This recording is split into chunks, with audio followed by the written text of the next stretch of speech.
পরিচয় দিয়েন না। আল্লাহর রাস্তে থামেন, রাজনীতি করতে বুঝেন, তারপরে রাজনীতি আসেন। এই রাজনীতি কোনো সন্ত্রাসের জায়গা নয়, এই রাজনীতি কোনো মাদকদের জায়গা নয়।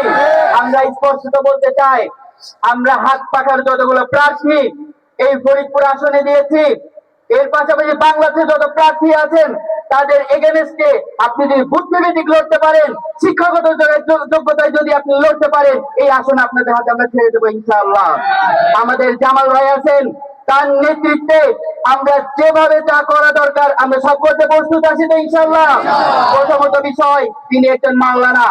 দ্বিতীয়ত বিষয়, তিনি একজন অ্যাডভোকেট। কোন 5 পাস মানুষ এখানে আমরা এমপি দিই নাই। স্পষ্টত কথা, আমরা যা করি খোদাভীরু রাজনীতি করি। আমরা এই দেশের জন্য অর্থের দরকার হলে আমরা অর্থ দিব, আমাদের শ্রমের দরকার হলে আমরা শ্রম দিব, রক্তের দরকার হলে আমরা 24-এর মতো রক্ত দিতে প্রস্তুত আছি ইনশাআল্লাহ।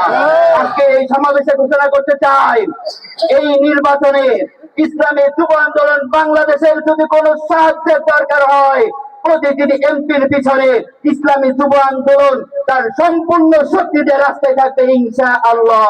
সকল কালো শক্তিকে প্রতিহত করতে পাক্কা তারা ওয়াদাবদ্ধ ইনশাআল্লাহ।